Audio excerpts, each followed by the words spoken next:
5ஆம் அதிகாரம் 6வது வசனம். 1 பேதுரு 5ஆம் அதிகாரம் 6வது வசனம். ஆகையால்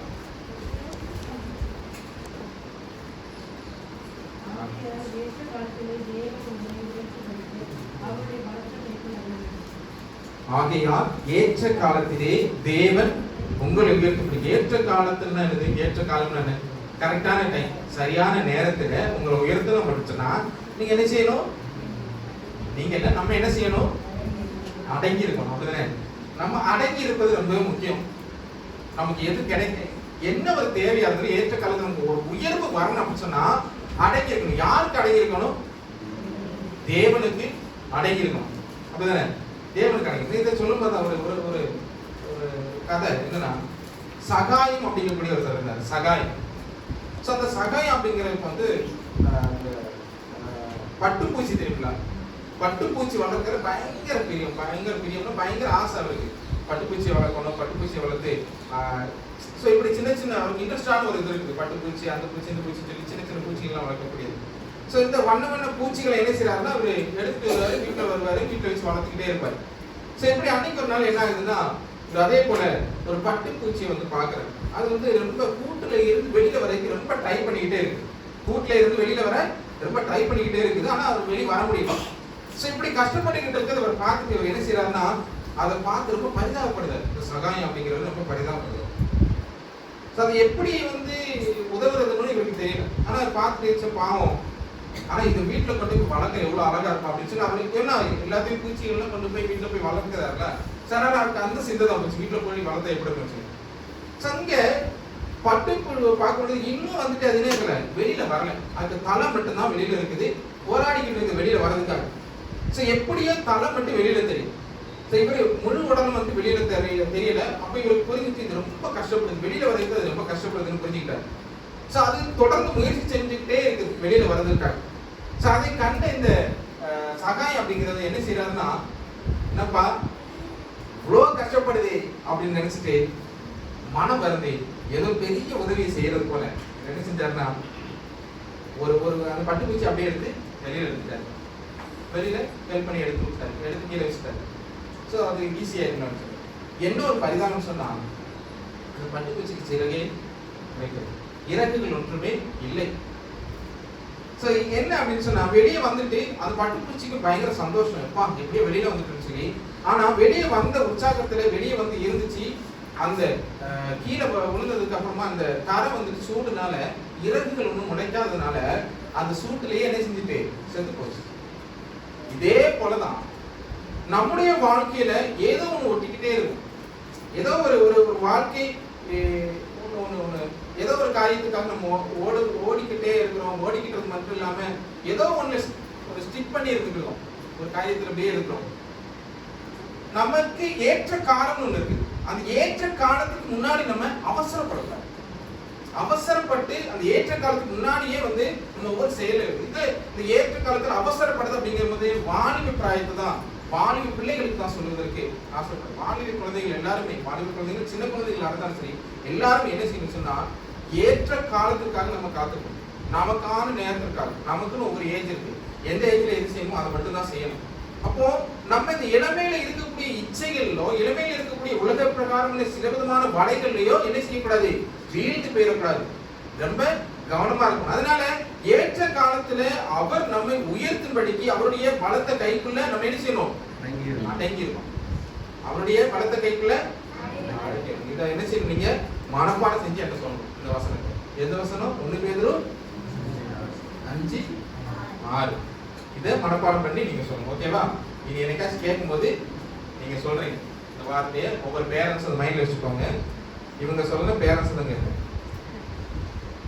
அப்போ வேதம் நமக்கு சொல்லக்கூடிய இந்த வார்த்தையை நம்ம அனுதினமும் மைண்ட்ல வச்சுக்கணும். ஏற்ற காலத்துக்காக வெயிட் பண்ணது, அவசரப்படக்கூடாது. அதற்கு ஒரு காலம் இருக்கு, ஒரு நேரம் இருக்கு. அந்த நேரத்துல வருவதற்காக அந்த நேரம் வர, அந்த காலம் வர நம்ம காத்திருக்கிறது ரொம்ப முக்கியம். ஏன் அப்படின்னு சொன்னா, மழை அதனுடைய காலத்துல தான் வரும்.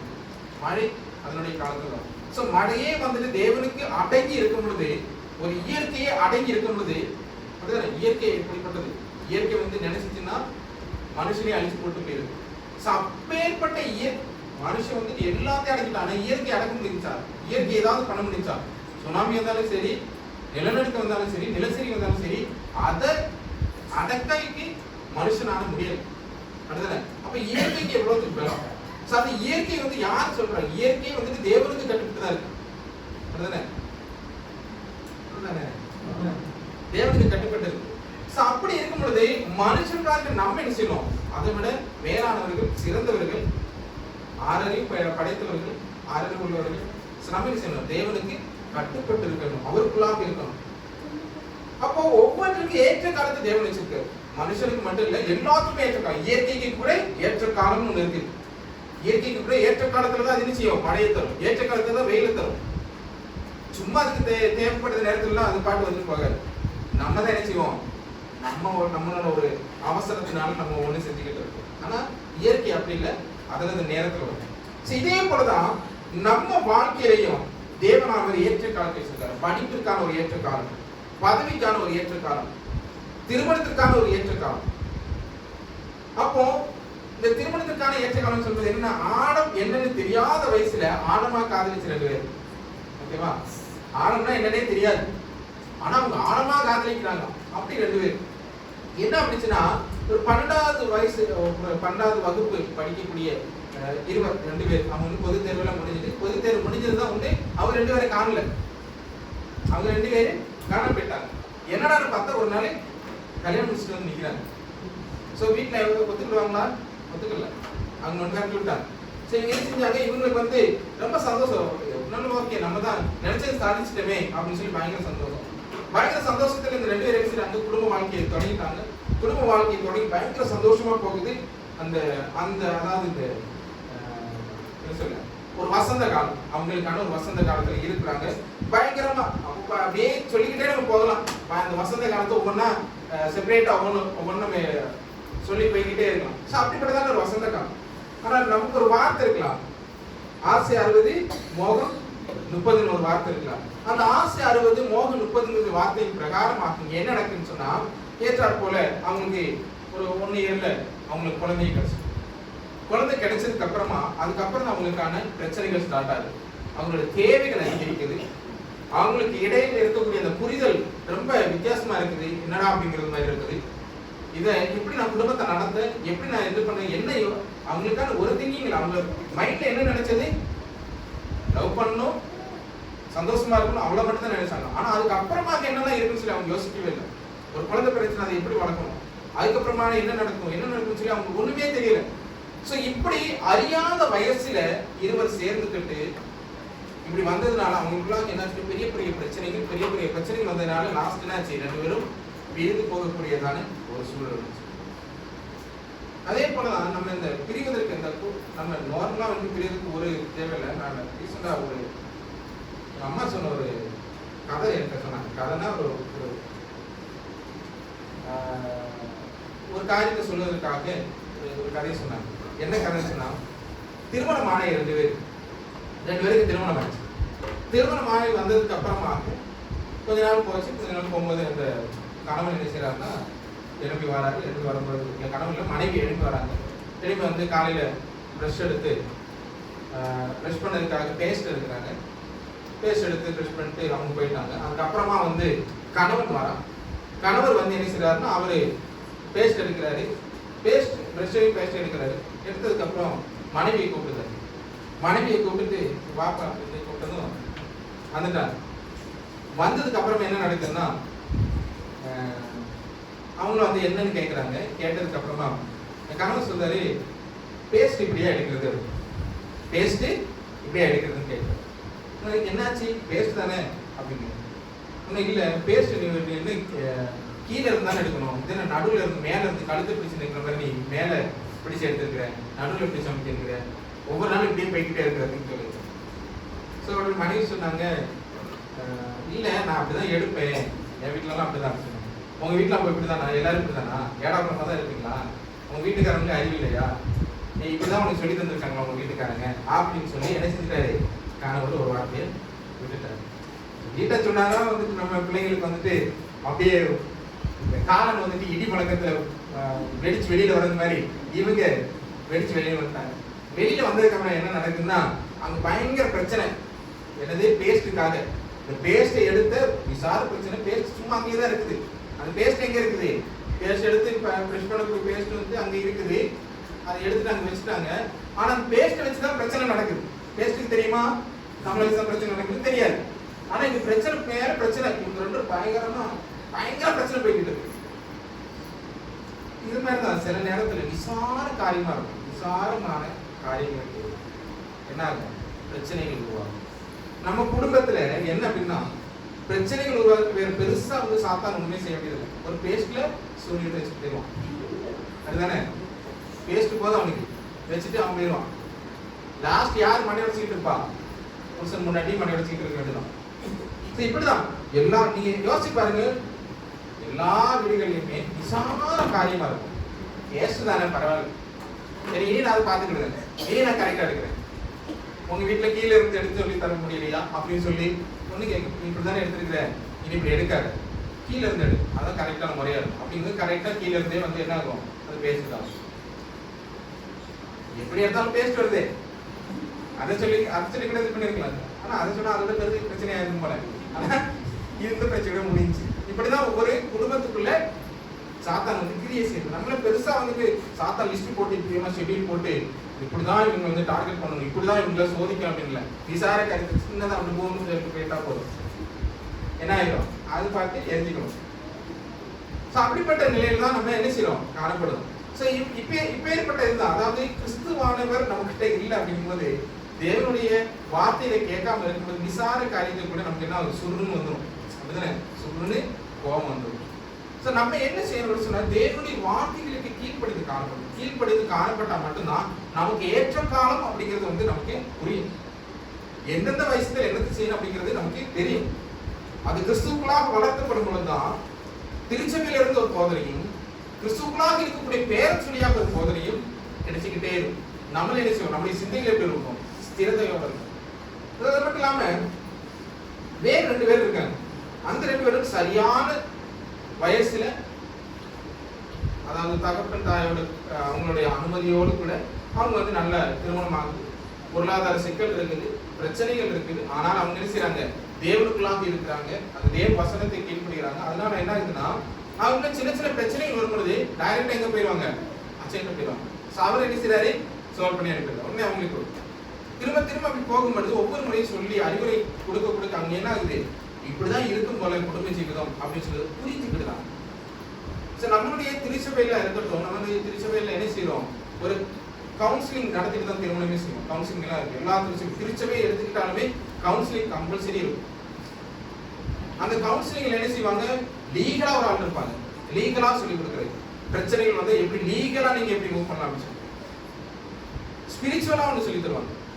ஸ்பிரிச்சுவலா நீங்க எப்படி இருக்கணும், சைக்காலஜிக்கலா, பயாலஜிக்கலா இதெல்லாம் சொல்லி கொடுப்பாங்க. ஸோ ஒவ்வொன்றுக்கும் ஒவ்வொரு காரியம் இருக்கு. அதெல்லாம் மிக முக்கியமானது. இதெல்லாம் ஏன் அப்படி சொல்லி கொடுத்தா, குடும்பம்னு வந்துட்டா இதெல்லாம் நீங்க ஃபேஸ் பண்ண வேண்டியது.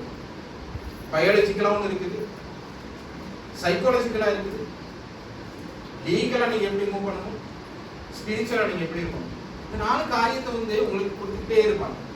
அதை கொடுத்து உங்களை ஒரு ஃபினான்ஷியல் ஸ்டேட்மெண்ட் எல்லாத்தையுமே உங்களுக்கு சொல்லி எடுத்து ஒரு குடும்பத்தை உருவாக்குறது தான் என்னது? திருச்சபை.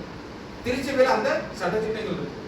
அப்போ நம்ம ஒரு குடும்பம் அப்படின்னு இருக்கும் பொழுது அது இருவராக இருந்தாலும் எவ்வளவு பேர் இருந்தாலும் என்ன செய்யணும்? குடும்பத்தை கொண்டு போவதற்கான பக்குவம், அதாவது ஒரு ஞானம் நமக்கு இருக்கணும், அதற்கான ஒரு அறிவு இருக்கணும், அதற்கான ஒரு சமாதானம் இருக்கும், பொறுமை இருக்கும். பொறுமையோடு கூட பேசுறது, பொறுமையோடு கூட நடந்து கொண்டு இருக்கும். நம்மளோட தேவன் வழி நடத்தணும் அப்படிங்கிறத ஒவ்வொரு பேரும் யோசிக்கிறது. ஒவ்வொரு பிரச்சனையில கிறிஸ்துவுக்குள்ளாக இருக்கக்கூடிய எப்படின்னா, ஒவ்வொரு பிரச்சனையும் நமக்கு வரும் பொழுது அந்த பிரச்சனைகள் வழியாக எப்படி நம்ம மூவ் பண்ணலாம், எப்படி அதை கடந்து போகலாம் அப்படின்னு யோசிப்பாங்க. எப்படி நம்ம இது பண்ணலாம்? நம்ம ஒரு கிறிஸ்துவுக்குள்ளாக இருக்கும், நம்ம சண்டை போட்டு வெளியே நடக்கக்கூடாது.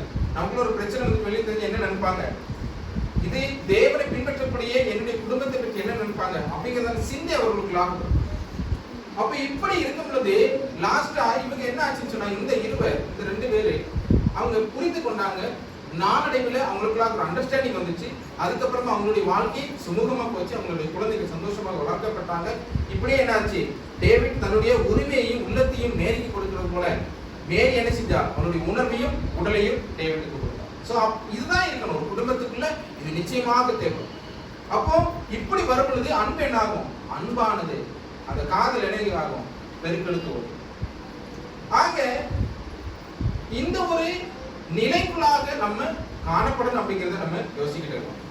அது மட்டும் இல்லாம நம்ம ஏஜ் டிஃபரன்ஸ்ல இது பண்ணிட்டோம் அப்படிங்கறதெல்லாம் பெரிய ஒரு என்ன ஏஜ், கணவனோட ஏஜ் 30 இருக்குது, மனைவியோட ஏஜ் வந்துட்டு 20 தான் இருக்குது, இல்லை 25 தான் இருக்குது, இல்ல 30 இருக்குது. 2 பேருக்குமே 30 வயசுல இருக்காங்க. 2 பேருக்குமே ஏஜ்ல இந்த சேம் ஏஜ்ல திருமணம் ஆக்கக்கூடாது அப்படின்னு சொன்னாங்கன்னா, என்னைய பொறுத்தவரை என்ன, ஆதியாகமத்துல ஆதாம படிச்சாரு அப்படிதானே? ஆதாமுக்கும் ஏவாளுக்கு எத்தனை வயசு டிஃபரன்ஸ்? எத்தனை வயசு? 1 வயசா? 2 பேருக்குமே சேம் ஏஜ் தான் அப்படிதானே? 2 பேருக்குமே சேம் ஏஜ் தான். 2 பேருமே ஒரே நேரத்துல இது பண்ணப்பட்டாங்க. அப்படி இருக்கும் பொழுது தேவனாலும் அங்கேயே வந்து ஏஜ் டசன்ட் மேட்டர் அப்படின்னு சொல்லி அங்கேயே முடிஞ்சு போச்சு. ஏஜ் வந்து இல்லை, புரிதல் தான் ரொம்ப முக்கியம். புரிதல் அப்படிங்கிறது ரொம்பவே முக்கியம் ஒரு குடும்பத்தில். ஏற்ற காலம் திருமணத்துக்கு மட்டுமல்ல, வேற எதுக்கு இருக்குது? படிப்பிற்கும், பதவி உயர்வுக்கும், ஊழிய அடைப்பிற்கும் இருக்கும், குடும்ப உறவுக்கு இருக்கு. அப்ப சீக்கிரம் உயரணும் அப்படிங்கிறதுக்காக குறுக்கு வழியில போய் நம்ம எதையும் சம்பாதிக்க கூடாது. ஏன்னு சொன்னா இப்போ உள்ள ஜெனரேஷன்ல என்ன, ஒரு 300 ரூபாய் கிடைச்சிட்டா போதும் அவங்க பெரிய ஆளாயிருக்காங்க. சம்பாதிச்சு சின்ன ஒரு வேலைக்கு போய் 300 ரூபாய் கிடைச்சிட்டா அவங்க படிக்க வேண்டாம், படிப்பை வேலைக்காக என்ன செஞ்சிருந்தாங்க? விட்டு கொடுத்துட்டாங்க. அப்போ உலகமே நம்முடைய கையில இருக்கிற மாதிரி ஒரு சிந்தை, ஒரு பணம் நம்ம கையில வந்துட்டான். அதுக்கப்புறம் என்ன செய்யுது? படிப்பு வந்துட்டு என்ன செய்யறாங்க? விட்டு படிப்பெல்லாம் தேவையில்லை அப்படிங்கிற ஒரு சிந்தைக்குள்ளாக போயிடுறாங்க. அற்பமான பணத்திற்காக விலை உயர்ந்த கல்வியை நம்ம என்ன செஞ்சிடக்கூடாது? அடகு சொல்லக்கூடாது, அப்படிதானே? அற்பமான பணத்துக்காக விலை உயர்ந்த கல்வி நம்ம என்ன செய்யக்கூடாது? அடகு வைக்கக்கூடாது. பணம் கிடைக்குது அப்படின்னு சொல்லி நம்ம என்ன செய்யணும்னா, படிப்பு வந்து எந்தெந்த ஏஜ்ல இருக்கோ அந்தந்த ஏஜ்ல தான் நமக்கு வந்துட்டு மைண்ட்ல நல்லா கிளியரா ஏறும். நமக்குன்னு ஒரு வயசு இருக்கு, படிப்பதற்கான ஒரு வயது இருக்கு. அந்த படிப்பதற்கான வயசுல தான் நம்ம ப்ராப்பரா படிக்க முடியும், நிறைய கற்றுக்கொள்ள முடியும். படிக்கிற வயசுல என்ன செய்யணும்? ப்ராப்பரா படிக்கணும். அதுக்கப்புறம் நீங்க என்னதான் முயற்சித்தாலும் அந்த படிக்கக்கூடிய ஏஜ் தாண்டி ரொம்ப வயசானதுக்கு அப்புறம் நீங்க படிக்கிறீங்கன்னு வச்சுக்கோங்க, ரொம்ப கஷ்டம், ரொம்ப கஷ்டம், ரொம்ப சவால்கள் நிறைந்ததா இருக்கும். நீங்க என்னதான் முயற்சித்தாலும் ரொம்ப போராட்டம் உடையதா இருக்கும். உங்களால முன்னேறுவதற்கு, அந்த படிப்பை கொண்டு போவதற்கு ரொம்ப ஒரு பாரம், ரொம்ப ஒரு மனக்குழப்பங்கள் ஏற்பட்டுக்கிட்டே இருக்கும். சோ படிப்பதற்கான நேரத்துல குழந்தைகள் எல்லாரும் என்ன செய்யணும்? நல்லபடியா படிச்சுக்கணும். படிக்க வேண்டிய நேரம் நல்லபடியா படிக்கணும். உங்களுக்கான ஏஜ் டிகிரி முடிச்சு, மாஸ்டர் டிகிரி எல்லாம் முடிச்சு அந்த வேலை வாய்ப்பு வரைக்கும் என்ன செய்யணும்? படிப்பு விட்டுறக்கூடாது, படிச்சுக்கிட்டே இருக்கணும். அதுக்கப்புறமா என்ன ஆகுது? வேலை வாய்ப்பு எப்ப கிடைக்குதோ, அதாவது படிச்சு முடிச்சுக்கிற எப்ப கிடைக்குதோ அதுல உண்மையோட குணத்தோட காணப்படும். அந்த வேலை வாய்ப்பை தக்க வைத்துக்கணும். இன்னொன்னு என்னன்னா, ஊழிய அழைப்பு. ஒருவேளை ஊழியத்திற்கு யாரையாவது அழைத்திருந்தால் அப்படின்னா, தேவனாக அழைத்திருந்தால் அதற்காக ஜெபித்து காத்திருங்க, அவசரப்படாது. ஏதோ ஒரு பாட்டு பாடியதேன், ஜெபிக்கிறேன், மெசேஜ் கொடுக்குறேன், அதனால நானும் ஊழியக்காரன் ஆயிட்டேன் அப்படின்னு சொல்லி அந்த விதமான ஒரு மெத்தனத்திலையோ அந்த விதமான ஒரு சிந்தையிலோட கூட யாருமே என்ன செஞ்சிருக்காது? ஊழியத்துக்கு வந்துடக்கூடாது. அப்படி வந்து என்ன ஆகும்? ஊழியத்துக்கு வந்ததுக்கு அப்புறம் தான் தெரியும் எப்பேற்பட்டதான சவால்களை, எப்பேற்பட்டதான சூழலை நம்ம நேரிடணும் அப்படின்னு சொல்லி. ஒரு பாடல் நல்லபடியாக நான் பாடுகிறேன், இல்லை நான் வந்து நல்லா ஜெபிக்கிறேன், இல்லை பிரசங்க செய்கிறேன் அப்படிங்கிறதுனால நம்ம ஒரு பாஸ்டரா ஆக முடியாது. அப்படி நம்ம ஏமாத்திக்கிட கூடாது, நம்மளே ஏமாத்திட கூடாது. இயேசுவை கவனிச்சு பார்த்தீங்கன்னா எப்போ ஊழியத்துக்கு வந்தாரு? அதுக்கு முன்னாடி என்ன செஞ்சாரு? அவர் வந்து எத்தனை வயசுல போய் வேத பாரங்களோடு கூட சாஸ்திரிகளோடு கூட தர்க்கம் பண்ணாரு?